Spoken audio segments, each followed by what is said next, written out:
I came home to find my $2.4 million airstrip buried under HOA bulldozers. I spent 3 days flying emergency medical supplies into Montana's mountains, expecting nothing more than a quiet landing back home. Instead, I found my runway ripped apart, my 9-year restoration project crushed beneath bulldozers, and an HOA president smiling as she handed me a demolition bill for my own property. She thought she'd erased every obstacle standing in her way. She never imagined one bent federal warning sign would unravel everything. If you've ever wondered what happens when arrogance collides with the law, stay with me, because this story only gets more unbelievable from here. And if stories about ordinary people standing their ground with patience, evidence, and quiet determination are your kind of stories, consider subscribing so you don't miss the next one. The first thing I noticed wasn't the bulldozers. It was the silence. Every time I came home to my ranch outside Redstone Hollow, Montana, I could hear Aviation Station 7 before I saw it. Wind slipping across the runway, the steady clink of the windsock cable against its pole. Meadowlarks nesting along the fence line. My old de Havilland beaver sitting outside the hangar like an old ranch horse waiting for the next job. That morning, none of those sounds were there. I'd spent the last 3 days flying emergency medical supplies into mountain ranger camps cut off by a late-season blizzard. It wasn't glamorous work, but people stayed alive because someone kept making those flights. I was tired, running on coffee and 4 hours of sleep, already thinking about parking the truck, checking the airplane, and finally getting a hot meal. Half a mile from the property, I slowed without even realizing it. Something looked wrong. The line of ponderosa pines that bordered the approach road had been cut down. Fresh tire tracks crossed the gravel entrance. The windsock was gone. My stomach tightened. Years of flying teach you to trust small instincts before they become disasters. I drove faster. The ranch gate stood open. One hinge had been ripped completely off the post. The security fence lay twisted in the mud as though a giant hand had simply flattened it. Beyond it, I saw yellow machines, bulldozers, excavators, dump trucks. For a moment, my brain refused to connect what my eyes were seeing. Then I reached the runway, or what used to be the runway. Nearly a mile of compacted landing surface had been carved into deep trenches. The asphalt sections I'd spent years maintaining were broken into jagged slabs. Blue runway lights lay scattered across the dirt, their wiring hanging from the ground like exposed veins. The hangar door had been torn from its tracks, and my airplane, my legs stopped moving.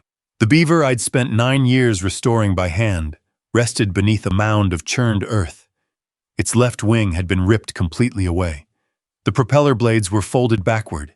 Heavy tread marks crossed the fuselage where bulldozers had driven directly over it. Every late night, every paycheck, every rescue mission, every hour I'd poured into bringing that old aircraft back to life, buried beneath fresh dirt. I didn't hear the footsteps behind me until someone spoke. "Mr. Donovan." The voice carried the confidence of someone expecting applause. I turned. Victoria Hale stood beside a white SUV wearing a tailored cream jacket that looked absurdly clean against the torn earth surrounding us. Behind her stood half a dozen HOA employees, several contractors, and one young man holding a professional camera aimed directly at me. They had planned to record my reaction. Victoria smiled. "The community appreciates your cooperation." Without waiting for an answer, she handed me a neatly printed packet. I looked down. Notice of demolition and cost recovery. According to the paperwork, my unpermitted aviation structure had reduced neighborhood property values, created excessive noise, and presented a public safety hazard. Demolition costs, $186,000. Payment due within 30 days. Failure to comply would result in a property lien. I folded the papers once, then looked back at her. "Who authorized this?" "The Board of Cedar Ridge Estates," she replied smoothly. "The association exercised its emergency authority to eliminate a hazardous structure. My ranch has never belonged to your association. It does now." She said it as casually as someone discussing lawn maintenance. The board voted last month to expand HOA jurisdiction to all surrounding properties within 3 miles. Your objections are no longer relevant. Several people behind her nodded. Someone kept filming. I glanced around the ruined airstrip. My fence? It was removed. My cameras? They were interfering with construction. My airplane? Victoria barely looked toward it. Unfortunately, it couldn't be relocated safely. I followed her gaze to the crushed fuselage. It wasn't relocated. It was demolished, she shrugged. Necessary collateral damage. For the first time since stepping onto the property, I felt anger. Not loud anger, the quiet kind. The dangerous kind that tells you to stop talking and start paying attention. I walked away from her without another word. Several contractors watched nervously as I crossed what remained of the runway. The dirt was littered with broken signs. One piece of bent metal caught my eye, half buried beneath fresh soil. I knelt and pulled it free. Mud slid off the surface. Black lettering slowly appeared beneath my thumb. Authorized Federal Aviation Operations Restricted Access. Victoria laughed. Those old signs, she said, they don't mean anything anymore. I looked up at her. Did you actually read this before tearing it down? She glanced at it for less than the second. Please, she waved one dismissive hand. If it mattered, someone would have stopped us. She climbed into her SUV. The convoy started leaving. The cameraman smiled as he packed away his equipment, convinced he'd just recorded the end of a dispute. None of them noticed that I never argued, never threatened, never raised my voice. After the last truck disappeared beyond the ranch gate, I stood alone beside what remained of the runway. I took my phone from my pocket. There was only one number I needed. It wasn't saved under a name. I pressed call. The line connected after 2 rings. This is Donovan. Silence. Then a calm voice. Go ahead. I looked across the torn runway, at the crushed airplane, at the broken federal sign still in my hand. Station 7 is gone. Nothing. No questions. No disbelief. Just several long seconds of complete silence. Then the voice returned. Quiet. Measured. Has the damage been confirmed? It has. Another pause. And the people responsible? They're still here. The line went silent once more. This time it wasn't uncertainty. It sounded like decisions were already being made. The call ended without another word. No promises, no explanations, just a deadline. I slipped the phone back into my pocket and walked the length of what remained of the runway. Every few yards I stopped to photograph another piece of evidence. Crushed runway lights, torn electrical conduit, deep bulldozer tracks crossing the center line, the twisted frame of the security gate. Whoever had done this hadn't tried to hide it. They'd wanted everyone to see what power looked like. Near the hangar, I found the broken housing for one of my security cameras. The memory card was gone. That wasn't demolition. That was intent. I photographed the empty slot before placing the camera into a storage case. If someone had removed the card, then someone believed there had been something worth hiding. An hour later, Sheriff Daniel Harper pulled onto the property with a single deputy behind him. He climbed out slowly, surveying the wreckage before looking at me. Mr. Donovan? Sheriff. He removed his hat and scratched the back of his neck. I've already spoken with Mrs. Hale. I'm sure you have. She says the association acted under emergency authority. I looked around us. Does this look like an emergency to you? His eyes drifted toward the crushed airplane. No, but it might be a civil property dispute. I handed him the demolition notice. He skimmed it, then looked at the bulldozers parked beside the torn runway. I understand you're upset. My airplane is destroyed. I know. My runway is gone. I know. And someone crossed my fence without permission. He nodded. I'm not saying you're wrong. I'm saying ownership has to be verified before anyone starts making arrests. I opened the truck and removed a waterproof case. Inside sat copies of the aircraft registration, maintenance records, insurance documents, and hundreds of dated photographs showing the runway before demolition. Harper studied them one by one. His confidence began fading. These photos were taken 3 days ago? The morning I left. And this one? Last month's maintenance inspection. He kept flipping. Every page told the same story. A functioning airstrip, not an abandoned field. His deputy walked over carrying a broken section of runway light. "Boss, these don't look homemade." Harper frowned. "They're not," I answered before he could. "They're certified aviation fixtures." He looked back at me. "I'll need to verify everything." "I expected you would." As they left, neither deputy looked as certain as when they had arrived. Across town, Victoria Hale stood inside the Cedar Ridge clubhouse before nearly 80 homeowners. A glossy rendering of a golf course filled the projector screen behind her. "Ladies and gentlemen," she announced, "today marks the beginning of a new future for Cedar Ridge." Applause echoed through the room. She pointed toward the image of rolling fairways. 18 championship holes, luxury cabins, a lakeside clubhouse, property values increasing 30 to 40%. Someone asked whether the former airstrip owner would sue. Victoria smiled. "He no longer has standing." More applause. Only one person remained silent. Emma Collins, vice president of the association. She had served on the board for 4 years. She remembered every land purchase the HOA had ever completed. This one, she couldn't remember approving.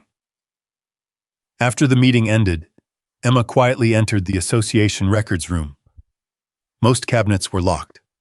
One wasn't. Inside, she found correspondence dating back 6 months, survey requests, boundary maps, legal opinions, then one envelope marked Federal Property Division. She unfolded the letter. Her eyes stopped halfway down the page. Request denied. The requested aviation parcel remains outside HOA jurisdiction. No transfer of ownership has been approved. Unauthorized entry or interference is prohibited. Emma read it again, then checked the signature. Victoria Hale. Certified receipt acknowledged. Victoria had received the letter herself. She had known. Emma quickly photographed every page before sliding the file back exactly where she'd found it. Across the county, Rachel Morgan sat in her law office with a stack of public records spread across her desk. She had represented property owners for nearly 20 years. By sunset, she called me. "Caleb, you found something." "I found enough to know this wasn't a mistake." I listened. 6 months ago," she said, "the HOA formally applied to acquire your runway. And? They were denied." I closed my eyes. "Who signed the denial?" "The Federal Land Office." "And who received it?" A brief silence. "Victoria Hale." I looked back across the broken runway where bulldozer tracks disappeared into the fading light. They hadn't crossed onto my property because they misunderstood the boundary. They had crossed it after being told exactly where the boundary was. One question refused to leave my mind. If Victoria already knew she had no legal claim, why had she acted like no one in the world could stop her? I stopped asking myself that question and started asking one that mattered more. What had she overlooked? The next morning, I drove 40 miles to a small survey office tucked behind an old farm supply store. Retired federal surveyor Michael Carter was already waiting with a rolled tube of maps resting across his desk. "I figured you'd come," he said. Rachel had called him before I ever left the ranch. Without wasting time, Michael spread a faded survey across the table. "This corridor was established decades ago," he said, tracing a red boundary line with one weathered finger. "Most people only see ranch fences. Surveyors see history." The map showed my ranch exactly as I knew it.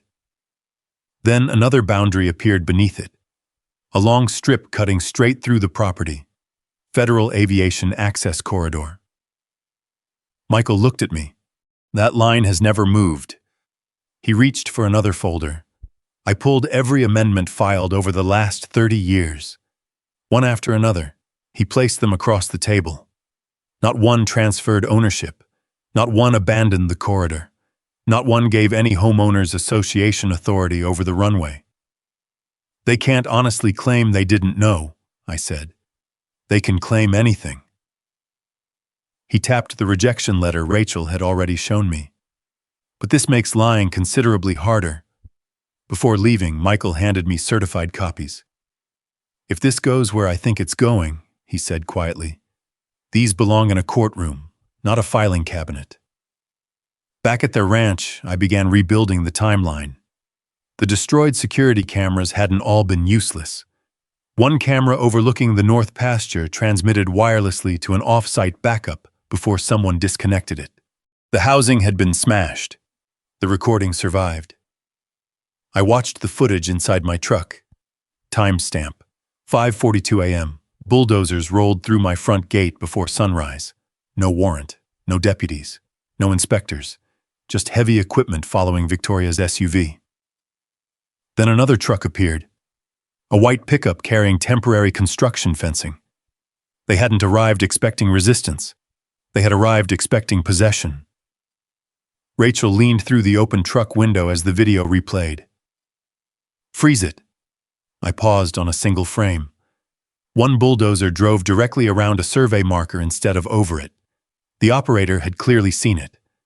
Minutes later, the marker disappeared. Someone had removed it first.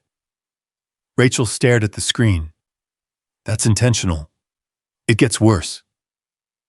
I fast-forwarded. Victoria stepped from her SUV carrying rolled construction plans. She pointed toward the runway. Machines immediately changed direction. Nothing happened by accident. Every movement followed her instructions. Across Cedar Ridge Estates, Victoria held another community presentation.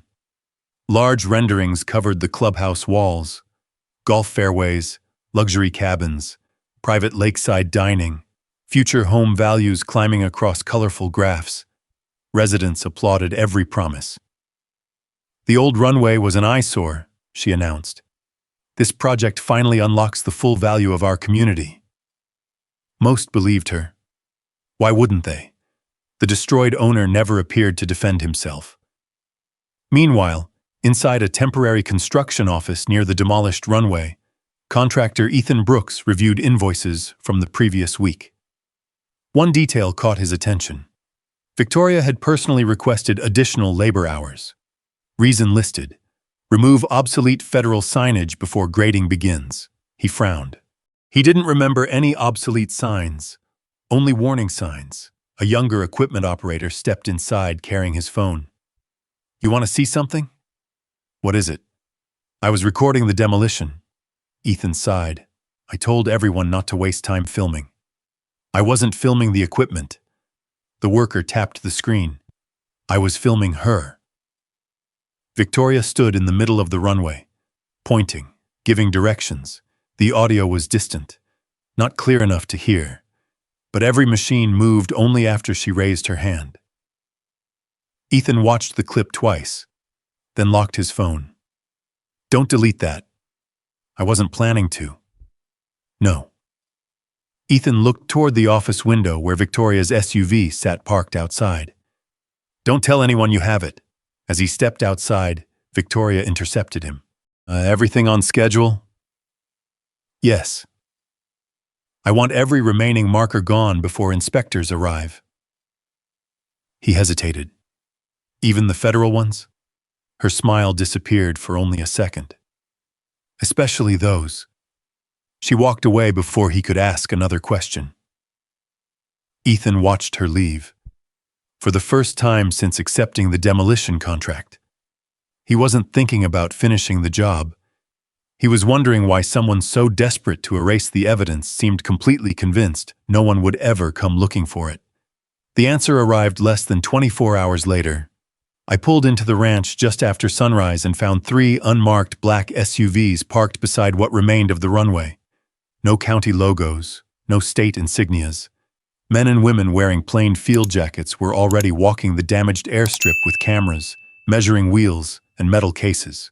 They spoke quietly, never wasting words, marking locations with numbered flags instead of opinions. One woman stepped away from the group and walked toward me. "I'm Agent Olivia Pierce." She held out a credential wallet. "Federal Aviation Infrastructure Division." "I appreciate your patience, Mr. Donovan." I nodded once. So whoever answered my call finally decided to visit. We decided before the call ended. She glanced toward the destroyed runway. We simply needed confirmation. Within minutes, the entire property changed. Yellow tape surrounded the runway. Temporary access points appeared. Every person entering the site signed a log. Even the bulldozers parked where Victoria's crew had left them were photographed before anyone touched them. Agent Pierce crouched beside one crushed runway light. "Document it." A technician photographed every angle. Another carefully removed it into an evidence container. Nothing was hurried. Nothing was overlooked. Rachel arrived carrying a stack of folders. "They're treating this differently." "They should be," Agent Pierce replied. She motioned for us to follow her toward the center of the runway. A technician brushed dirt away from a broken concrete marker. Stamped into the surface were 4 words, "United States Government Property." Rachel looked at me. "You never mentioned these markers." "I wasn't allowed to," Agent Pierce answered before I could continue.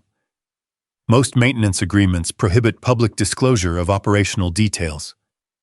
She turned toward Rachel. "Mr. Donovan owns the ranch." She pointed toward the runway. "The runway is another matter." One of the investigators unfolded a decades-old engineering diagram. The federal boundary stretched almost the entire length of the destroyed landing strip. Agent Pierce looked directly at me. "Station 7 remains an active emergency aviation corridor." She didn't raise her voice. She didn't need to. "It supports wildfire response, mountain rescue operations, emergency medical transport, and disaster logistics across 3 mountain districts." Rachel slowly lowered the folders in her hands. "So Victoria didn't just trespass?" "No," Agent Pierce's expression never changed. "She entered restricted federal property." Another investigator approached carrying a damaged metal sign. He cleaned away the dirt. "Authorized Federal Aviation Operations Restricted Access," the same sign Victoria had thrown aside. "It wasn't decorative," Agent Pierce said quietly. "It was a legal warning." By noon, investigators had recovered 3 additional federal markers buried beneath fresh soil. Every one of them appeared to have been deliberately uprooted before grading began. Then one technician called everyone over. "We found another storage drive."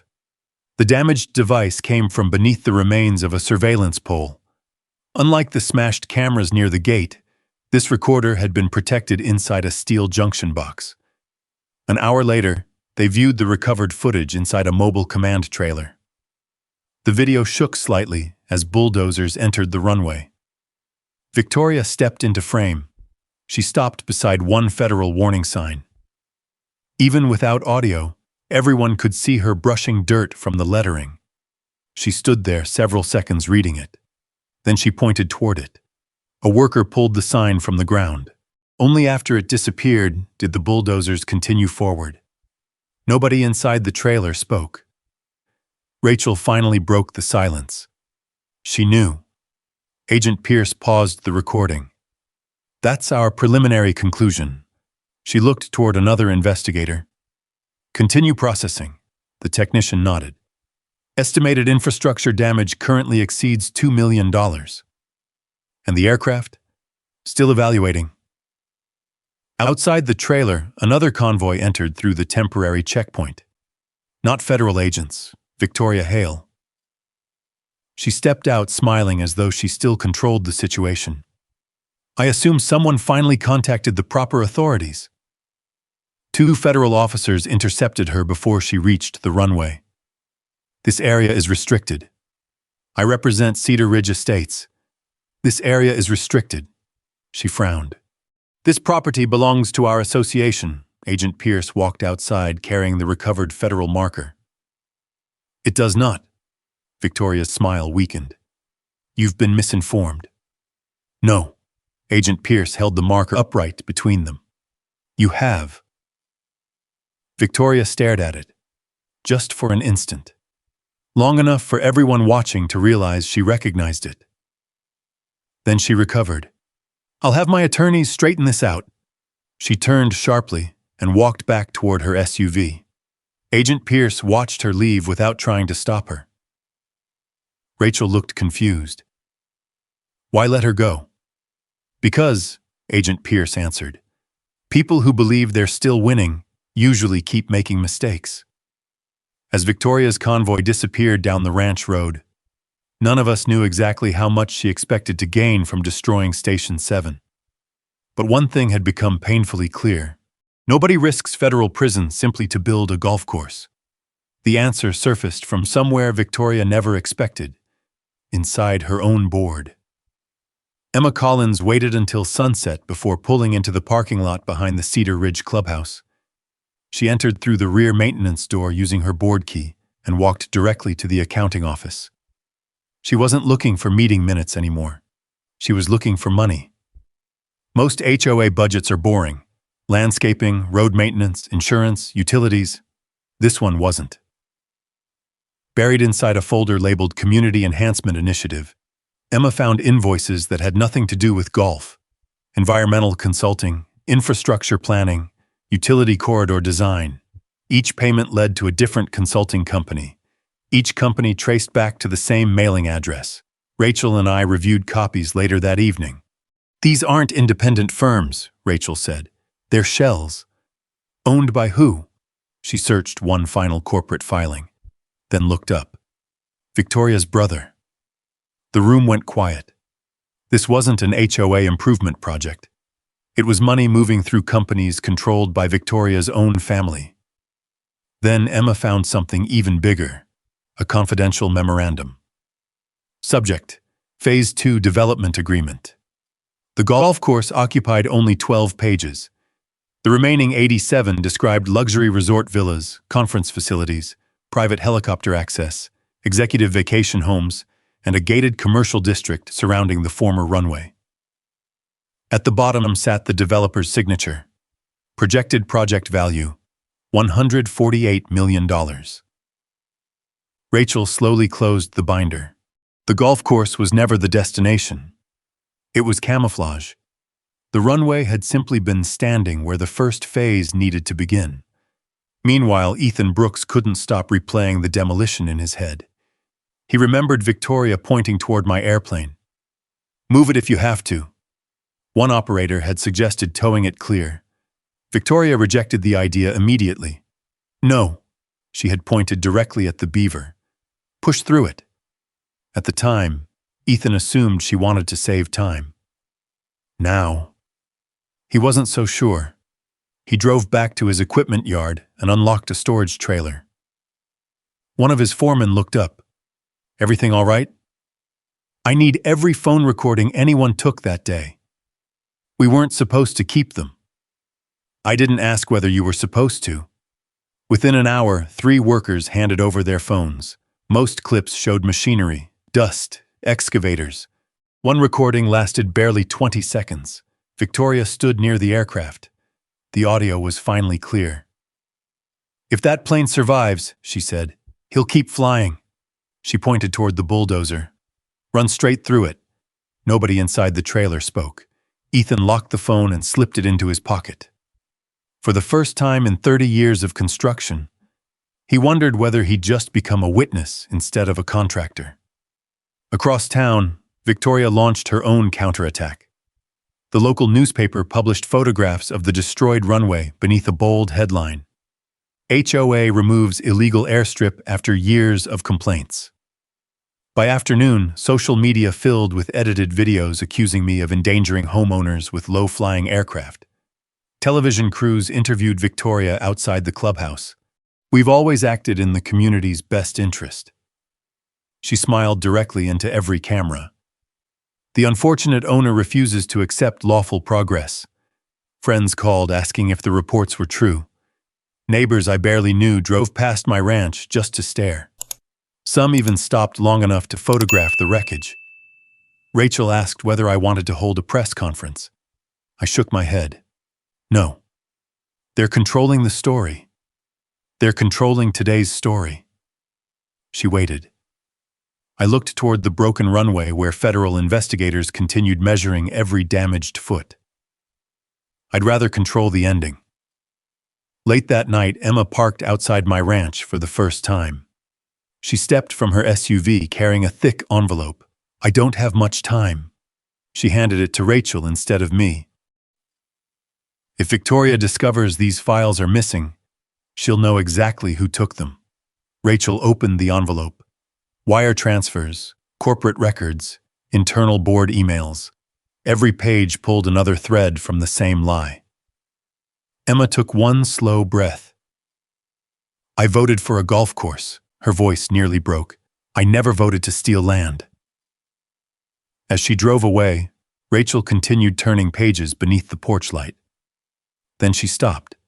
At the bottom of one agreement appeared a handwritten note. Consulting fee upon land clearance, $450,000, payable directly to Victoria Hale. Rachel looked up at me. It was never about higher property values. I nodded. No. Somewhere beyond the broken runway, another vehicle slowed near the federal checkpoint before quietly turning around. Inside it, Victoria still believed she controlled the story. She had no idea that someone sitting beside her in every board meeting had already begun dismantling it from the inside. While television stations repeated her version of events, the federal investigation became almost invisible. No dramatic announcements, no public accusations, just quiet work. Agent Olivia Pierce's team returned to the runway every morning before sunrise. They measured every trench, cataloged every damaged runway light, matched every bulldozer tread to specific machines, and compared demolition records with GPS data recovered from the equipment itself. The less they spoke publicly, the more nervous Victoria became. At my ranch, Rachel spread a fresh stack of documents across my kitchen table. She's still filing paperwork. I picked up the newest letter. According to Victoria, Cedar Ridge Estates now demanded immediate possession of my hangar, required me to surrender every remaining key to the property, prohibited me from entering the runway area, and warned that further access would constitute criminal trespassing. I looked up. She sent this after federal agents fenced off the runway? Rachel nodded. Yesterday. I flipped to the last page. The signature looked official. The county seal looked authentic. The case number didn't exist. Forgery. Likely. I handed the papers back. She's creating a paper trail. Rachel nodded. If someone reads these documents without knowing the timeline, it looks like the HOA controlled the property before demolition. But they didn't. No. She's trying to rewrite history. Before lunch, Sheriff Daniel Harper arrived unexpectedly. He removed his hat before stepping onto the porch. I owe you something. You don't owe me anything. I owe you an apology. He placed a folder on the table. I checked every county filing myself. Inside were copies of every document Victoria had submitted during the previous month. Boundary revisions, emergency declarations, safety notices, temporary authority requests. Every one of them had been filed after the bulldozers entered my property, not before.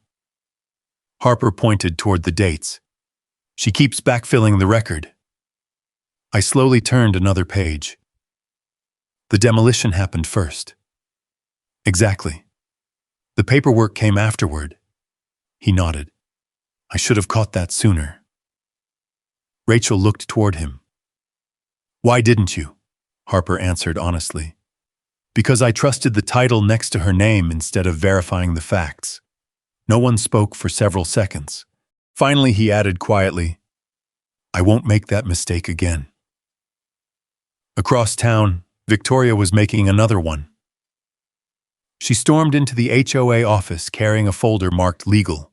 Board members looked up as she entered. "I need unanimous approval." Emma remained silent. "For what?" Victoria laid new resolutions across the table. Retroactive jurisdiction expansion, emergency infrastructure authority, property maintenance enforcement. Every resolution carried effective dates months before the demolition. Emma read one page twice. "You can't vote something into effect 6 months ago." Victoria's expression hardened. "We're correcting administrative delays." "No," Emma calmly slid the paper back. "We're rewriting history." Victoria leaned across the table. "One. If this board wants the resort project to survive, everyone signs." Nobody moved. The room had changed. Not dramatically, just enough. Doubt had entered. Later that afternoon, Agent Pierce called Rachel. "We received another filings from Mrs. Hale." Rachel smiled slightly. "What is it this time?" "A sworn affidavit, claiming the HOA had maintained continuous authority over the runway for more than 2 years. Rachel laughed once. "That's impossible." "I know." Agent Pierce sounded almost amused. "We've been hoping she'd put that in writing." Rachel looked at me after ending the call. "Why?" "Because verbal lies are argued." She tapped the affidavit. "Signed lies become evidence." That evening, Ethan Brooks sat alone inside his equipment yard, watching the demolition video again. This time, he wasn't studying the machines. He was studying Victoria. Every instruction, every gesture, every order. Then he noticed something he had missed before. Just before the bulldozers moved toward the runway, Victoria handed someone a sealed envelope. The man accepted it without opening it. Ethan paused the video, zoomed in. The recipient wasn't one of his workers. He recognized him immediately. A county permit inspector. The same inspector whose signature appeared on the demolition paperwork. Ethan slowly leaned back in his chair. The forgery wasn't the whole story. Someone inside county government had been helping Victoria. And somewhere inside the growing mountain of evidence, she had just handed federal investigators exactly what they needed most. Not another witness. Not another rumor. A signed document proving she was still trying to fabricate authority long after she knew she had none. The next morning, Agent Olivia Pierce asked all of us to meet inside the temporary federal command trailer overlooking the destroyed runway. Rachel arrived first. Sheriff Daniel Harper followed a few minutes later. Michael Carter carried another tube of certified survey maps. No one spoke much. Agent Pierce connected a recovered hard drive to a monitor. We restored additional footage overnight. The screen flickered. A timestamp appeared. 5 minutes before the bulldozers entered the runway, Victoria stepped into view carrying rolled construction plans beneath one arm. She stopped beside a concrete survey monument. Even through the grainy video, the lettering was readable. United States government property. She brushed dirt from the top with her shoe, then leaned down. The microphone captured every word. United States government property. She read it aloud. Nobody inside the trailer moved. Victoria looked over her shoulder toward Ethan Brooks. Then she smiled. "Pull it out." Ethan's voice answered from off-camera. "Shouldn't we report it first?" Victoria shook her head. "If there's no marker..." She paused just long enough for the bulldozer engine to idle louder. "There's no dispute." The trailer became completely silent. Agent Pierce paused the recording. Nobody needed an explanation. Rachel slowly folded her arms. She acknowledged federal ownership. Michael nodded once, then ordered the evidence removed. Sheriff Harper stared at the frozen image. "I enforced paperwork from someone who already knew she had no authority." Agent Pierce turned toward him. "You enforced paperwork." She looked back at the screen. She planned a crime. The difference mattered. A technician entered carrying another folder. "We finished reviewing HOA email backups." Agent Pierce opened it immediately. Inside were printed email chains spanning almost 7 months. One message caught everyone's attention. From Victoria Hale. Subject: Federal response. Rachel read it aloud. They denied the transfer. Another line. We proceed anyway. Then another.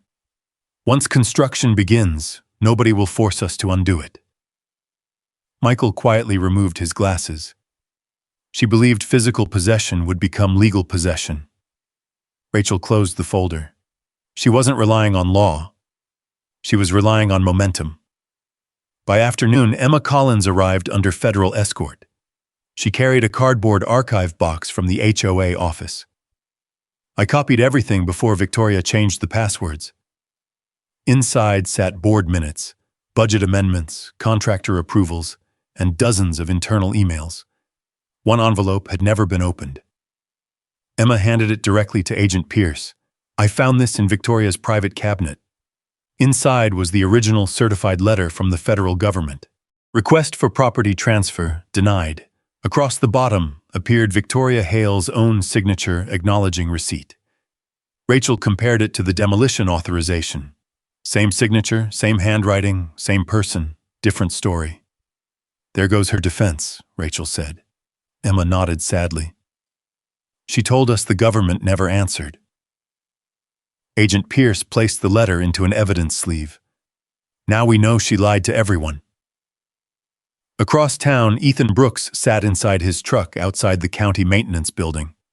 He watched one particular vehicle pull into the parking lot. County Permit Inspector Richard Lawson, the same man who had appeared briefly in the demolition video. Ethan waited until Lawson entered the building. Then he called Agent Pierce. I remembered something. What? The envelope Victoria handed him. What about it? I saw him leave with it. And? He wasn't inspecting anything. Ethan looked toward the building entrance. He was collecting something. That evening, Agent Pierce obtained financial records connected to Lawson. One deposit stood out. $75,000, made 2 days before the demolition. The account sending the payment belonged to one of the consulting firms Rachel had already connected to Victoria's family. By sunset, the investigation had changed completely. It was no longer centered on one reckless HOA president.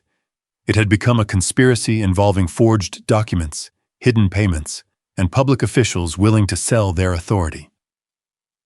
Late that night, the county administrator announced an emergency public hearing. Victoria immediately accepted, convinced she could still persuade local officials that the HOA controlled the land. She even sent reporters invitations. She expected applause. She expected approval. She expected another victory. She had no idea that the people walking into that hearing would not be arguing about property lines. They would be explaining, document by document, why the HOA had never owned a single foot of the runway she ordered destroyed. The county administration building was standing room only. Homeowners filled every seat. Local reporters lined the walls. Victoria Hale entered first, dressed in a Navy business suit, smiling as cameras followed her into the hearing room. She greeted board members with practiced confidence, stopping twice to shake hands as though the outcome had already been decided. When she saw me sitting quietly beside Rachel Morgan, she smiled. You finally hired the right attorney, she said. Rachel answered before I could. He already had one. Victoria laughed lightly. We'll see how much that helps. The hearing began with routine formalities before the county administrator recognized Victoria. She stood and walked confidently to the front. The Cedar Ridge Board acted to eliminate an abandoned airstrip that posed unnecessary safety risks to our residents, she said. The association has exercised its lawful authority to improve the community and increase property values. She held up photographs of the destroyed runway. The owner refused repeated requests to cooperate. Several residents nodded. Others remained uncertain. Then Victoria made her request. We ask the county to formally recognize HOA jurisdiction over the former runway so construction may continue without further delay. The room became quiet. The administrator looked toward Rachel. Counsel? Rachel stood. We object. She didn't raise her voice. We also request permission for additional parties to address the ownership question before this board reaches any conclusion. The administrator nodded. Granted. The rear doors opened. Michael Carter entered carrying a large black survey tube. Behind him walked two federal attorneys. The room immediately changed. Victoria's smile faded. Michael carefully unrolled a certified survey across the center table. It stretched nearly 6 feet. Every boundary line had raised federal seals embossed directly into the paper. He pointed toward the destroyed runway. This corridor was established under federal authority decades ago. His finger moved slowly across the map. It has never been transferred. He pointed again. It has never been abandoned. One final tap. It has never fallen under HOA jurisdiction. Victoria folded her arms. Those records are outdated. Michael calmly produced another folder. They were updated 11 months ago. He handed certified copies directly to the administrator. Rachel stepped beside him. The HOA submitted a request to acquire this land. She placed another document onto the table. The request was denied. Then another. Mrs. Hale signed the receipt acknowledging that denial. Every eye in the room turned toward Victoria. She hesitated. Only for a second. Then recovered. The federal government stopped maintaining the property years ago. One of the federal attorneys finally spoke. Incorrect. He opened a thick operations binder. Station 7 supported 17 emergency missions during the last calendar year. Another page. 5 wildfire deployments. Another. 8 medical supply flights. Another. 3 mountain rescue operations. He closed the binder. This facility has remained fully operational. A reporter lowered his camera. Another quickly began taking notes. The administrator slowly removed his reading glasses. So the county never owned this property? No. The HOA never owned it? No. He looked toward Victoria. And neither did you. Silence filled the hearing room. Victoria tried again. The community still deserves the golf course. Rachel didn't respond. Instead, she handed the administrator another document. The original federal rejection letter. Victoria's signature sat clearly across the bottom. Receipt acknowledged. The administrator looked up.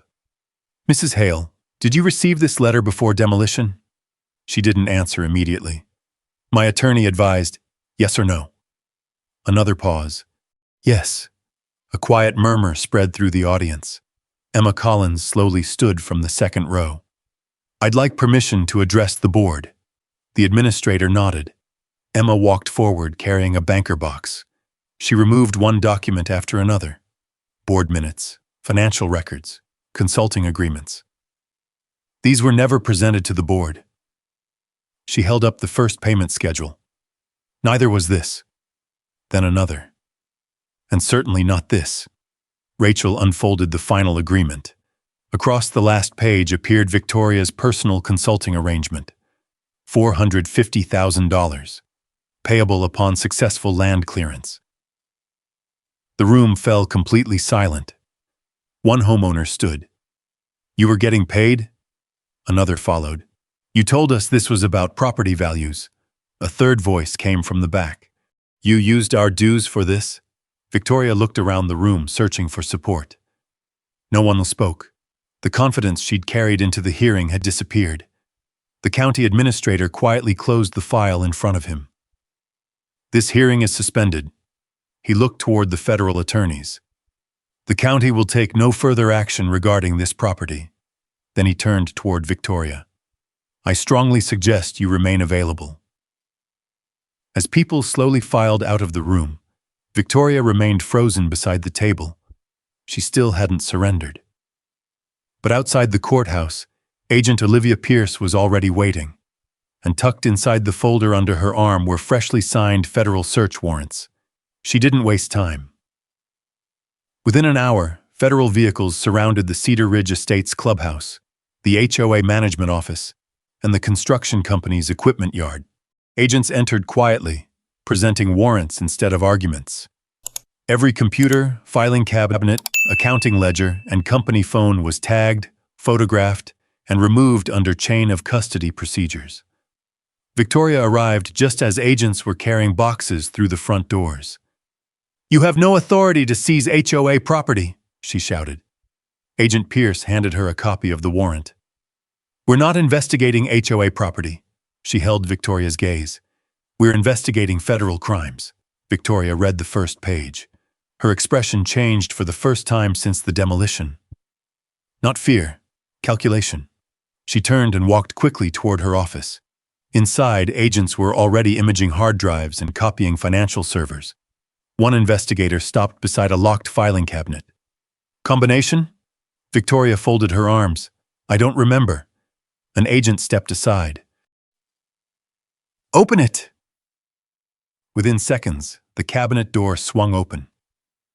Inside sat folders labeled Development Partners, Consulting Agreements, and Land Acquisition. Rachel arrived just as the evidence was being cataloged. One contract immediately stood out. It wasn't for a golf course. It was an exclusive development agreement with Summit Horizon Resorts. The first phase described the golf course exactly as Victoria had presented it. The second phase was different. Luxury residences, private conference facilities, executive vacation homes, commercial retail, projected investment, $152 million. At the bottom appeared a handwritten provision. Success fee, Victoria Hale, $450,000 upon unrestricted site delivery. Rachel looked at Agent Pierce. "The runway wasn't the goal." Pierce nodded. "It was the obstacle." Across town, Ethan Brooks sat inside his equipment yard staring at the bulldozer that had destroyed my airplane. He finally picked up his phone. "I need to speak with Agent Pierce." An hour later, he met investigators beside the equipment shed. "I've made mistakes," he admitted, "but I'm done protecting hers." He unlocked the bulldozer's electronic logging system. Modern construction equipment records every ignition cycle, GPS movement, and operator command. The machine told its own story. Departure from the equipment yard, arrival at my ranch, engine idle times, blade engagement. Every movement matched the surveillance footage. Then Ethan handed over the phone containing Victoria's recorded instructions. "This is the original." Agent Pierce listened through headphones. Victoria's voice came through clearly. "If that plane survives, he'll keep flying." A pause. "Run straight through it." Pierce carefully placed the phone into an evidence bag. "You understand what this means?" Ethan nodded. "I do now." Later that evening, Emma Collins requested another meeting with investigators. She carried one final envelope. "I found this behind the false panel in Victoria's office." Inside was a signed side agreement between Victoria and Summit Horizon Resorts. Rachel unfolded the last page. The language was unmistakable. Payment contingent upon permanent removal of existing aviation operations and elimination of future flight activity. Beneath it sat Victoria's signature. My name appeared only once. Owner expected to liquidate adjacent ranch after operational loss. The room became completely silent. Rachel slowly looked at me. She never planned to stop at the runway. I read the sentence again. She had expected the destruction of my airplane to leave me unable to maintain rescue operations. Without flights, without income, without the runway. Eventually, I'd be forced to sell the ranch surrounding it. The runway had only been the first piece. My land was always the real target. Before investigators could finish processing the HOA office, another call came over Agent Pierce's radio. Possible evidence destruction in progress. Victoria had slipped away during the search. Security cameras from a nearby business showed her entering a storage building owned by one of the consulting companies linked to her family. Federal agents arrived minutes later. They found shredders running, boxes of financial records stacked beside them, a backup server disconnected but not yet removed. Victoria froze as agents stepped inside. "It's personal property," she protested. Agent Pierce looked toward the server rack. "It became evidence the moment you tried to hide it." Victoria reached toward a cardboard box. An agent stopped her. Inside lay original permit drafts, unsigned demolition plans, and handwritten notes comparing authentic federal survey maps with altered versions later submitted to the county. Agent Pierce closed the box. "I believe we're finished here." As Victoria was escorted outside, reporters were already gathering beyond the parking lot. Camera shutters clicked relentlessly. She kept insisting this was still about a neighborhood golf course. But no one was asking about golf anymore. Every question now centered on fraud, on forged documents, on hidden money, on the bulldozer that had become the single most important witness in the entire investigation. Only one step remained. The evidence had been gathered. The conspiracy had been exposed. Now 12 ordinary jurors would decide whether Victoria Hale's excuses could survive the truth she had documented with her own signature, her own payments, and her own words. The federal trial began 6 months after the bulldozers crossed my fence. Judge Nathan Whitmore reminded the courtroom that the case was not about whether people wanted a golf course. It was about whether anyone could seize land they didn't own, destroy protected infrastructure, and fabricate authority afterward. The prosecution never rushed. One witness at a time, one document at a time. Michael Carter walked the jury through certified federal surveys stretching back decades. Every boundary remained exactly where it had always been. Rachel Morgan introduced the rejected land transfer request bearing Victoria's signature. Agent Olivia Pierce explained how investigators recovered federal markers buried beneath fresh soil, surveillance footage, financial records, and the altered paperwork created after the demolition. Then Ethan Brooks took the stand. He admitted accepting the demolition contract because he believed the permits were legitimate. "I was wrong." The courtroom remained silent as prosecutors played the recording. Victoria's voice filled the speakers. "If that plane survives, he'll keep flying." Another pause. "Run straight through it." No one in the jury box looked away. Emma Collins followed with the HOA financial records. She explained every hidden transfer, every consulting payment, every concealed agreement. Finally, she unfolded the contract promising Victoria $450,000 once the runway disappeared. "The residents never approved this," Emma said quietly. "They never even knew it existed." Sheriff Daniel Harper testified next. "I relied on paperwork I should have verified." He looked toward the jury. "Authority means nothing without jurisdiction." Then it was my turn. I wasn't there to talk about revenge. I wasn't there to talk about losing an airplane. I explained what Station 7 actually did. Medical flights, wildfire response, emergency supplies, search and rescue operations. I described the weeks rescue crews spent rerouting aircraft after the runway was destroyed. The replacement landing strip sat more than 100 miles away. Every additional mile meant additional time. Every additional minute mattered to someone waiting for help. Victoria's attorney asked one final question. "Mr. Donovan, isn't it true you simply wanted to destroy my client's reputation?" I answered the same way I'd answered every question throughout the case. If that had been my goal, I would have started with television cameras. I looked toward the jury. I started with evidence. The prosecution's final exhibit ended the trial. The complete, unedited surveillance video played from beginning to end. Victoria reading the federal marker, ordering it removed, directing the bulldozers, watching my airplane disappear beneath steel tracks. Every claim she'd made over the previous months collapsed in less than 4 minutes. After closing arguments, the jury deliberated for most of the afternoon. No one inside the courtroom spoke much while we waited. Just before 5 o'clock, the bailiff opened the doors. The jury had reached a verdict. Victoria stood as the clerk began reading. Guilty. Forgery. Guilty. Conspiracy. Guilty. Destruction of federal property. Guilty. Wire fraud. Guilty. Obstruction. The verdict continued until every federal count had been read. Victoria remained motionless. Judge Whitmore later addressed the courtroom before imposing sentence. This case was never about a misunderstanding over property boundaries. He looked directly at Victoria. It was about choosing to ignore those boundaries after you already knew exactly where they stood. He ordered substantial restitution, forfeiture of every dollar connected to the development scheme, and permanently barred Victoria from serving in any leadership position within a homeowners association. The court also ordered compensation for the destruction of my aircraft, the damaged infrastructure, and the costs of restoring emergency aviation operations. Before ending the hearing, I addressed the court only once. I asked that innocent homeowners not be punished for decisions they were deliberately misled into supporting. Judge Whitmore nodded. The court agrees.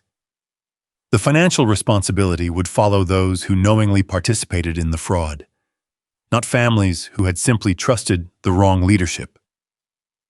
1 year later, Station 7 looked different. The runway had been rebuilt with reinforced pavement. New approach lighting stretched across the valley. Heavy-duty fencing surrounded the property. Modern security cameras watched every entrance. The old hangar stood again. Inside, one section of my original Beaver's damaged wing hung on the wall. Not as a reminder of what I'd lost, as a reminder of what evidence had preserved. The federal government assigned a replacement aircraft to the station, and my first flight from the rebuilt runway carried wildfire equipment into the same mountains where this story had quietly begun. Residents from Cedar Ridge helped plant new pines along the entrance road. Emma served on the Community Transparency Committee instead of the HOA board. Sheriff Harper stopped by one afternoon without a badge in his hand. I learned something. So did I. He smiled. Never confuse confidence with authority. I looked toward the runway. I'd settle for people reading the signs. As I taxied toward the end of the strip, one new sign stood beside the entrance where Victoria had once tossed the old one into the mud. Its steel frame was impossible to miss. Federal aviation property, trespassing and destruction will be prosecuted. The engine reached full power. The airplane lifted smoothly into the Montana sky. Looking down, I saw the empty field where the golf course was supposed to be. No fairways, no resort, no clubhouse. Just open land that had never belonged to the HOA in the first place. Victoria believed a bulldozer could erase boundaries. She was wrong. Paper can be forged, signs can be torn down, runways can be rebuilt. But the truth has one advantage no machine can ever crush. Once it's preserved, the law remembers exactly where the line was. If there's one lesson this story leaves behind, it's that staying calm when everything around you is falling apart isn't weakness. It's often your greatest strength. Caleb never tried to match Angel with Angel. He protected the evidence, trusted the legal process, and let the facts speak for themselves. That didn't erase the loss of his airplane or undo the damage overnight, but it protected something even more important. The integrity of the truth. In the end, the outcome wasn't built on louder voice or bigger machines. It was built on patience, honest record, and the courage to stand firm with the giving of your principles. There's something deeply American about that. Whether it's a ranch, a family home, or a small piece of land you work your whole life to care for, dignity comes from respecting what's right and defending it the right way. Real justice isn't about covering someone else's downfall. It's about making sure fairness has a chance to stand. Now, I'd love to hear from you. If you believe Caleb handled this the right way, type yes in the comments. And if you ever deal with HOA, a property dispute, or someone who thought they could ignore the rules, share your story below. I read as many comments as I can, and they often inspire future videos. If you enjoy stories about ordinary people standing their ground with patience, evidence, and quiet determination, I'd be honored if you subscribe and join us for the next story. Until then, Thanks for your watching. Take care of yourself, and I will see you in the next one.